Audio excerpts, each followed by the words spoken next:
Assalamu alaikum. My name is Ajmal Masroor, and some of you may have come across some of the things that I do. Usually and mostly nowadays, I'm devoting a lot of my time in doing things around relationship. Relationship meaning relationships that we have with our families, our friends, with whoever, but more around husband-wife, mutual relationship. An integral part of our work is to do and talk about and of course educate our people on issues of sex and sexual intimacy. And that's the reason why the title that we have chosen, I chose for this particular program is called Sex and Intimacy, because without the other, one without the other is not going to be fully understood. But before I go into explaining anything, I have a quick exercise that I like us all to do, which is I'm going to give you a piece of paper. So if we could get a piece of paper on which I would like you to note down 3 words that come to your mind as soon as you hear the word sex. Be as blunt, as honest and as brutal as you want. I would like you to write down on a piece of paper 3 words that come to your mind as soon as somebody mentions the word sex. Whatever comes to your mind, I want you to write it down on a piece of paper. These are some of the words that you have noted, the words that come to your mind as soon as you hear the word sex. Okay. Any surprises? How do people think of these words? Do you think that really is how people associate with the word sex? Yes? These are people depending on which context and which culture. Okay, say in the culture of the Muslims, in the Muslim community's context, because that's what we're talking about today. In the Muslim community context, as soon as people talk about sex, do you think these are the words that they associate with the concept of sex? Let's break it down. Let's help you break this even further. If I was to ask you to define sex, how would we define sex? So imagine this is sex itself in the middle. Throw me words that define sex for you. Hedonistic. Huh? Hedonistic. Hedonistic.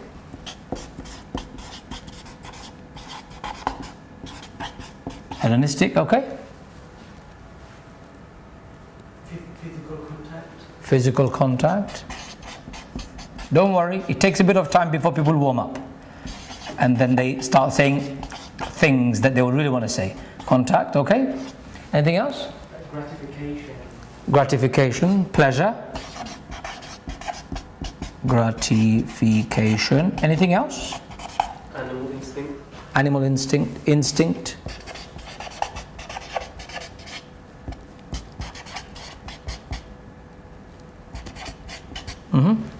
We're struggling, aren't we?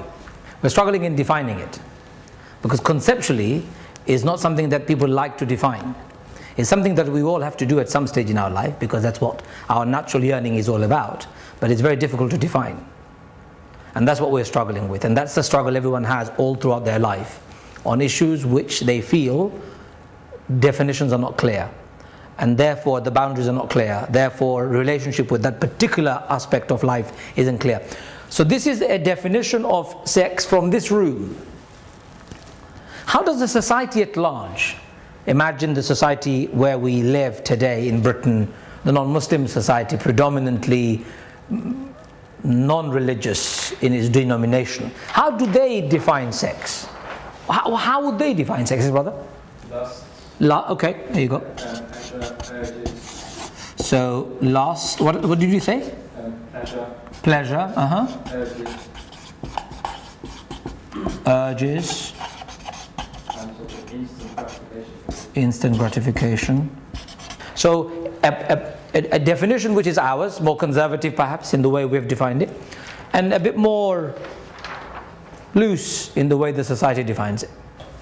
So the 2 definitions that we have here, one is your definition: physical attraction, intimacy, reproduction, hedonistic, physical contact, gratification, animal instinct, relief, intercourse. Physical attraction of course is there, and for non-Muslim society is all about lust, pleasure, relaxation, urges, instant gratification, no limits, shamelessness, freedom, physical act, status symbol, etc., etc. So now tell me, do you see any similarities between the 2 definitions? The definition that you think Islamically is there, and the society's definition. Do Muslims have lust? Do they? Of course, somebody says quite confidently. So Muslims have lust. Okay, good. Let's say good starting. So the lust is common within the Muslims. Do Muslims feel relaxed after sex? Or does Islam allow us to have relaxation after sex? Or does relaxation, is it possible to be relaxed after having sex in an Islamic context? I'm sure you're encouraged to. Okay. Can you have pleasure? Yes. Can you have urges? Can you have instant gratification? No? Yes? Show of hands for yes. Show of hands for no. And not sure. Okay. 3 no's and the rest yes. So we'll leave that there with a question mark. No limits. Anyone here for no limits? So in Islam there are limits. Shamelessness? Not allowed. Freedom? Within sexual relationship, freedom is allowed. Islamically, I'm saying, do Muslims exercise freedom when they have sex? Okay, that's no problem, we'll come back. Physical act. Do Muslims think it's a physical act? Or do they just think it's a spiritual act? They think both? Okay. So physical act is another one. Status symbol. The more partners you have, the more manly you are. That's the 4-wife concept. Man's forever dream that they should have another wife, even though they don't have the first one. No? Okay, let's leave that. So here is the question I have for you, and I want you to really deeply think. These limitations, or sorry, these definitions, or the words of definitions that you have put out for us to view, and the ones on this one, the similarities are quite interesting, isn't it? That Muslims also have lusts. Muslims are also allowed to have relaxation, pleasure. They are also allowed to have urges. They're also allowed to be physically active in that particular way. And yet when I asked you for a definition of sex from an Islamic perspective, you didn't give it. Why did it come out when we talked about it from a non-Muslim perspective? Why was it okay to say the non-Muslims actually have lusts when it comes to sex? Muslims, no. In Islam, this topic, discussed in public, whether it's male and female in the same group, there is no reason for you not to use the right words to define it. The companions did. We're talking from the Islamic perspective, so let's cut to the chase. Companions did. Do you know the story when the woman would ask the Prophet, "Oh Prophet, what do you think of this particular position in sex?" And Prophet ﷺ would go completely red. Umar would go furious. These Medinan women are shameless. How on earth can they ask such a question? Umar being very tough and brutal with women. So Prophet one day said, even the angels are shy of Uthman, because Uthman is very soft. And even the devil is scared of Umar, because when Umar comes, devil takes a different route or different road. But that's a personality issue. So I want us to break away from that taboo mindset, and let's go as deep as possible and be as frank as we can, because it's that definition that we set that breaks the habit of a lifetime, or the misunderstanding that we hold in our hearts and minds, perhaps inspire us to getting into a habit or an addiction. I'm not saying you are, but that's what happens generally. So I am worried, and I'm urging you to now think about defining sex a bit more loosely. Let me help you. Sex is an act of pleasure, mutual or self, between a man and a woman. That's it. Now what else follows from it, what comes with it, before it, it's what we call the decorative part, the part that complements, that makes it nicer, beautiful, more cushioned. But the raw definition is an act of pleasure between a man and a woman, for pleasure for individual or both, mutual pleasure. The reason I say that is, in a sexual relationship, a man could satisfy himself without even worrying about his wife's satisfaction. Happens. Or the other way around, a woman could pleasure herself without her man's satisfaction. So there could be satisfaction, it doesn't have to always be mutual. But it's the act between man and woman, physical act between man and woman, that is called sex. And there is no harm in accepting that as a raw definition. Inspired by, of course, lust, urges, desire, etc. So, to be able to understand where your own sexual urges come from and what it is, I'm going to ask you to take a journey with me. Okay.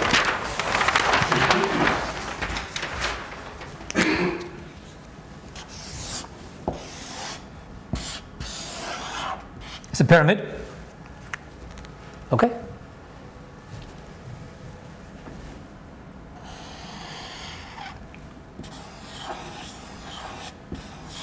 A pyramid or a volcano type of an open thing. There are 3 layers.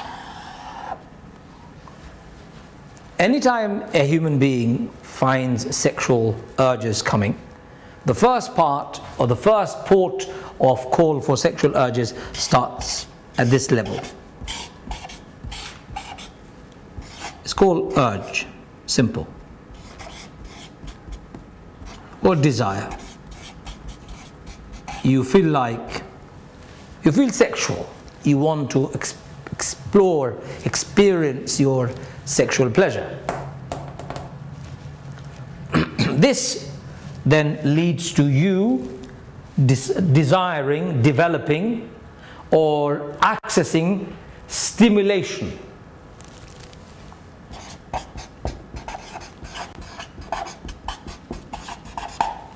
In a marital relationship, a husband and a wife together, stimulating one another to take that urge to the next level, which is the act itself, sexual act itself, leading to a potential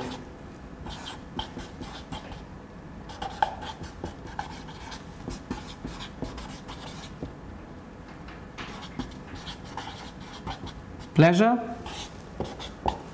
or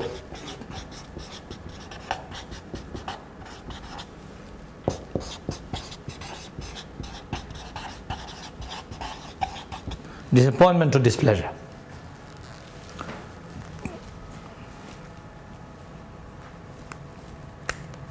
Where people before I go to the next part, so do you understand what are your urges? What are the urges? What is an urge? What is a desire?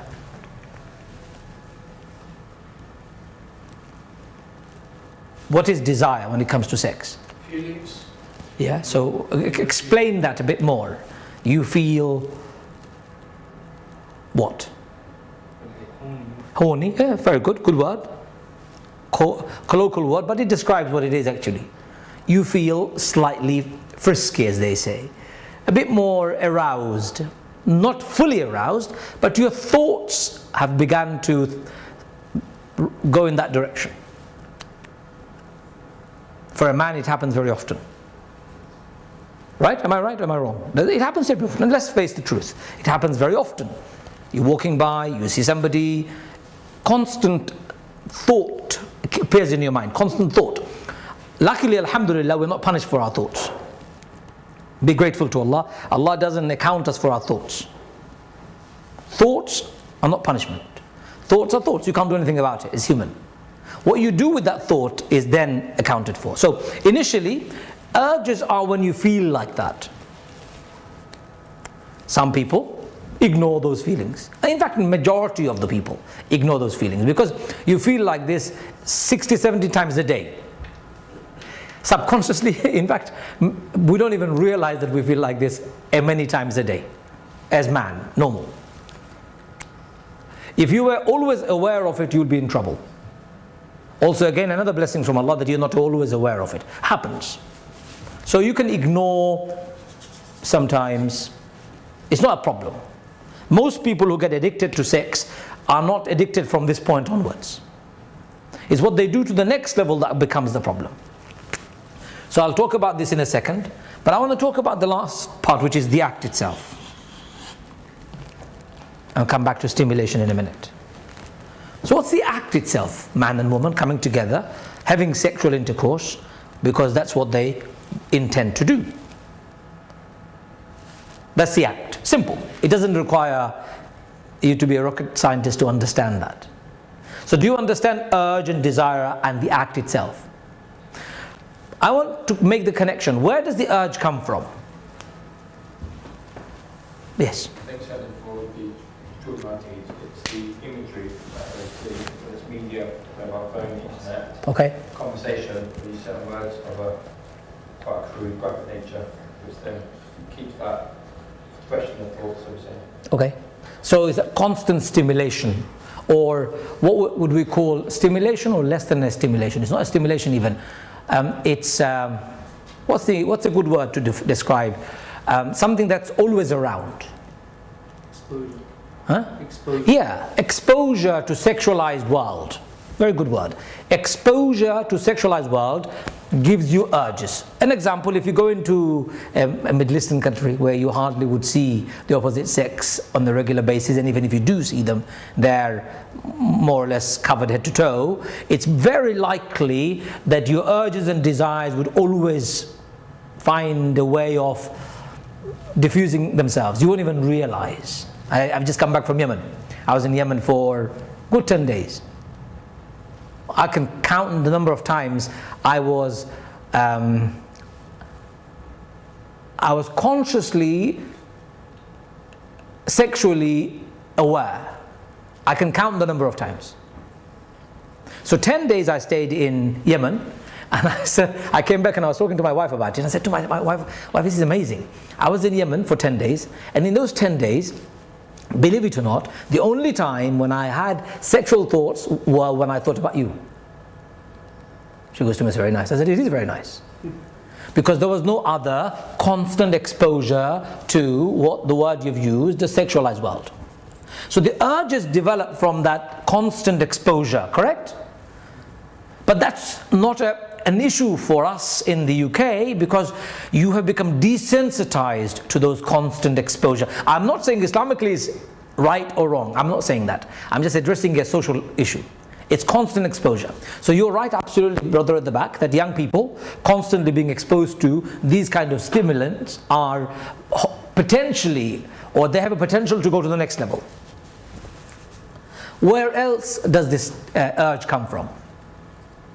But yourself. Why are you so hesitant in accepting it? Allah has given you urge in your own self.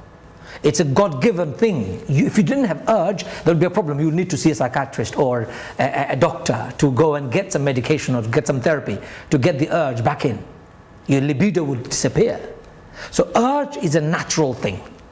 Never discount, or what's the word? Never feel ashamed of having urge. In fact, I have clients who come to see me who have erectile dysfunction, who cannot have an erection. Now imagine the life of a man who cannot have an erection. He's married and he's tried everything. You only have to experience it to know the pain of a man to go through that, especially if he is in a relationship. Every man sometime in their life will suffer from that particular problem. Every man. It's a natural thing. It's nature's way of giving you a break as well, or renewing the urge itself. But we're not talking about erectile dysfunction today. We're talking about urge. So urge is very natural. It's within you. And that's why urge is part of the blessing Allah has given you and I. It's a ni'mah. If we didn't have it, we'd be in trouble. So urge is no problem. Desire is no problem at all. Don't be ashamed of it at all. If somebody says, I have desire. A man came to the Prophet and said, Prophet, I feel like sleeping with this woman. Can you give me permission? Do you know this story? A young man came to the Prophet and said, O Prophet of God, I saw this woman, I really like her, I would like to have sex with her. Do I get permission from you? The Prophet looked at the man. Look at the frankness of his question. He is exposing himself to the Prophet, almost saying, O Prophet, I have the urge. In fact, sexual urge of sleeping with her, I would like your permission for it. So Prophet ﷺ, what does he do? Slap him, bang, bang, go away, you nasty little boy. Gotta go and get a cold shower. Is that what he says? No, he doesn't say that. He says something very interesting. He says, why would you like to do that? He starts reasoning with the person. What for? What is your reason? So the boy says, I feel like it. urge. I have the desire. She's attractive, she's good looking. Ali was looking at a woman like this, and Prophet was next to him. So Prophet turned his eyes. Oh Ali, come on man, what are you doing? Ali is a young man. I can just imagine that conversation. Ali, the first sight is allowed, the second one is from shaitan. Prophet said this to Ali instead of beating him up or dismissing his desires. So I want you not to dismiss the possibilities of desires. It's perfectly allowed.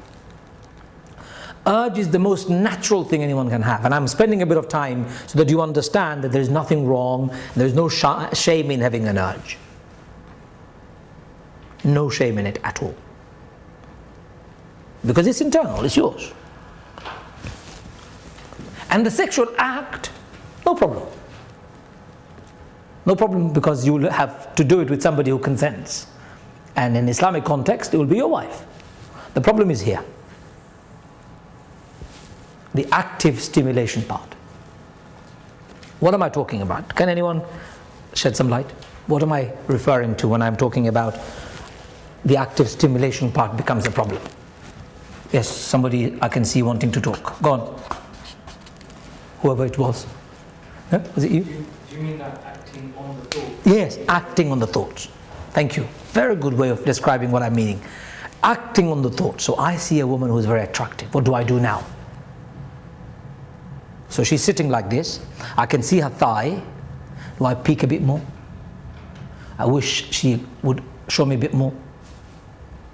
She's walking down the road. Her shirt buttons are open. I can see slight cleavage. Can I see a bit more? What do I do to my thought? Don't run away from the fact that men have these thoughts passing through their heads. Passing thoughts. If only she was showing a bit more. Every man thinks that. But what we are punished for, or what becomes a problem, is what you do with it. So a woman walking by and you see somebody and you whistle. A woman walking by, you say things to her. That becomes the next problem. Some more. How else do you act on your thought? Tell me. How else can you? Huh? So this is one person. Imagine one. There are lots of other ways. So let's move away from this one woman. Poor woman, we're attacking her. Are there any other ways of acting on our thoughts?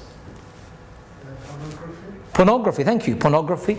So the acting of thought. So staring, I'll put it down. Staring, porn. What else? What else? Fantasy. You allow your head to get away with further thoughts.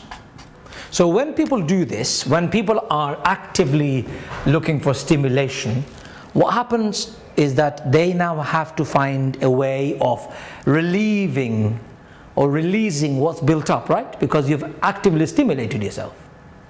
You've looked, you've done porn, you've done the chat room, chat line, you've gone out to pool, you've done all of those things, you've even fantasized.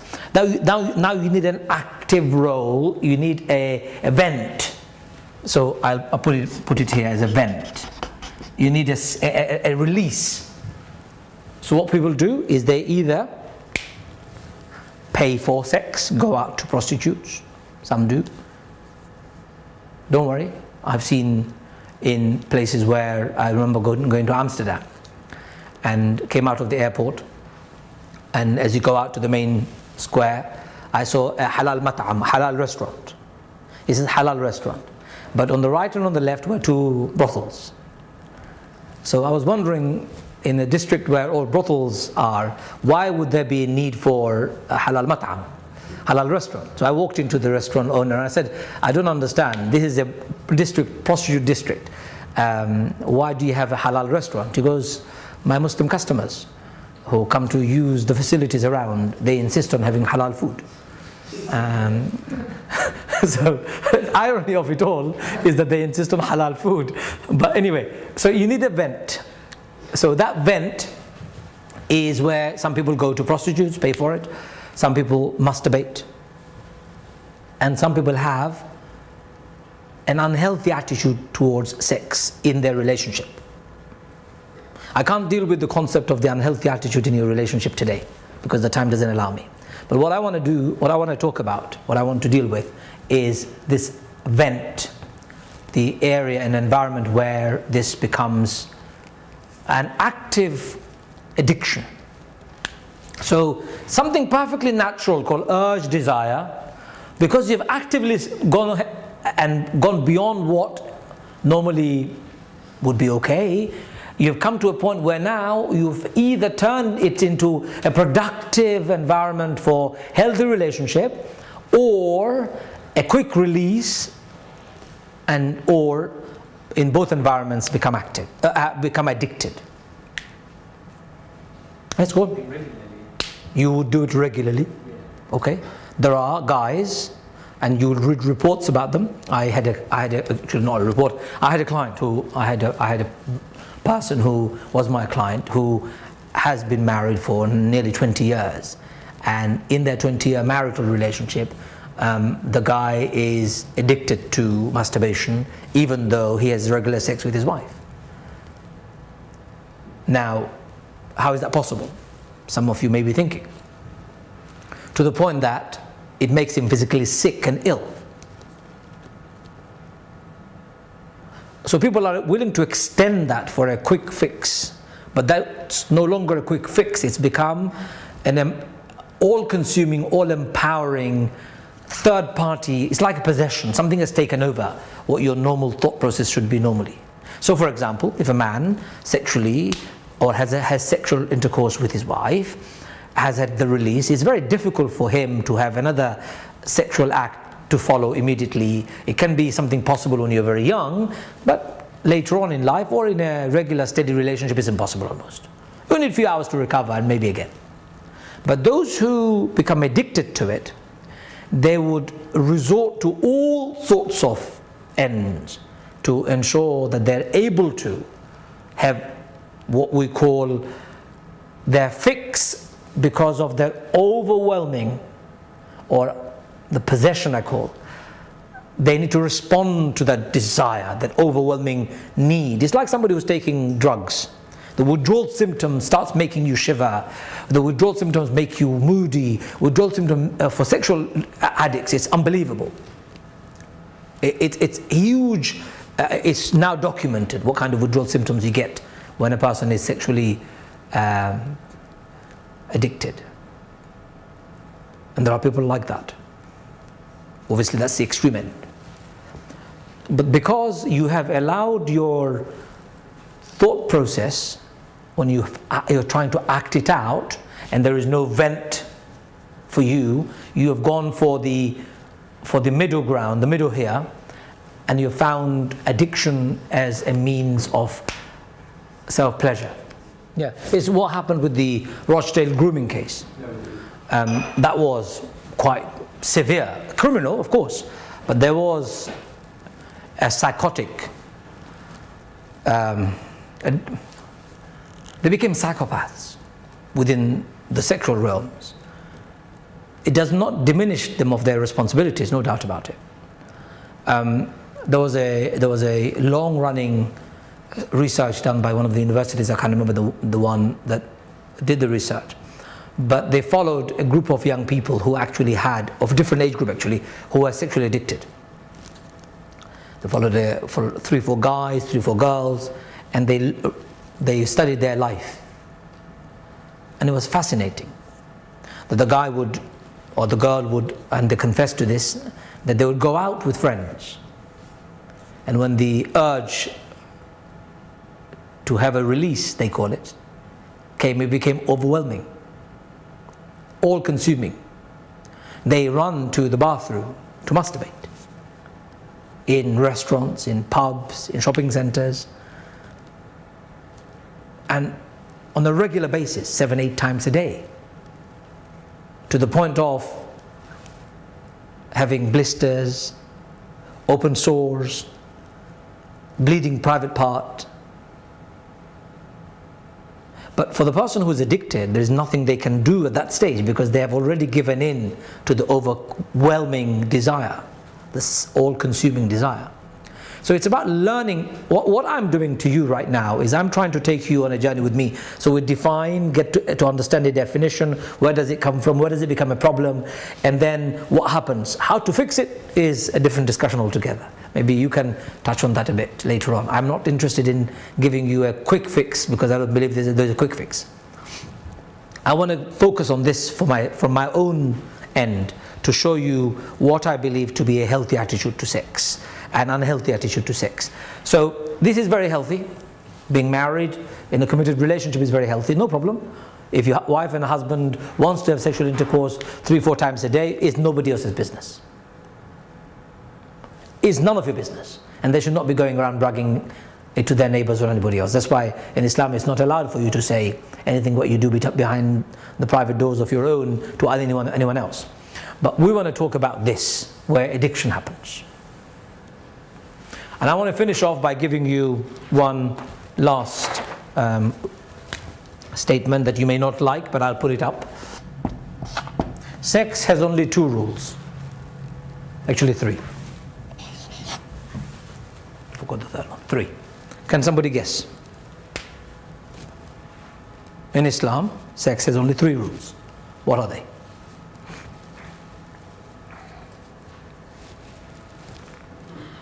One of them is penis and vagina. Okay.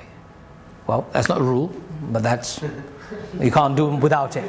No, there's no anal even between a man and a woman. So that's the rule. Yeah. So what you're saying is,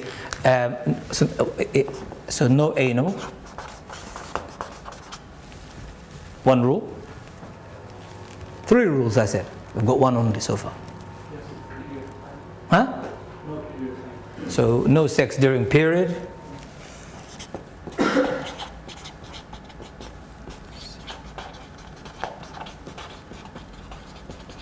And third one? Yeah. Married couple. That's it. Man and woman married. So married couple. I don't have enough space to write about. I'll write it small here. Married couple, and it has to be a man and woman. Anything else is not allowed in Islam. Now, does that shock you? Then in Islam, there are only 3 rules that one has to follow when it comes to a sexual relationship. It has to be between man and a woman, of course. Have to be married. That's number 1. Number 2, no anal and no sex during period. Everything else is allowed. May I add one more Yes. exception? Yes? And it's not allowed when you're from Hajj, especially There are lots of other acts which you can't do in Hajj. You can't have sex during prayers.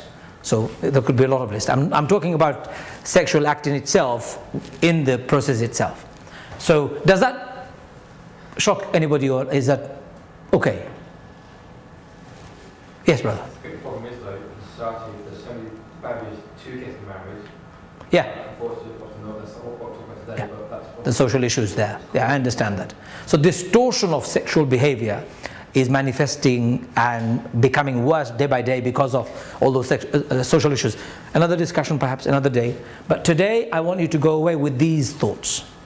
So an introduction to sex and addiction, starting from a definition, a human definition rather than just religious one, because human definitions are very similar, and a pyramid which shows you where it starts, where the problem begins, and if this could be pursued properly between husband and a wife, following no rule except 3, then it's a very good outcome. But if this is where distortion happens, then the outcome is pretty miserable.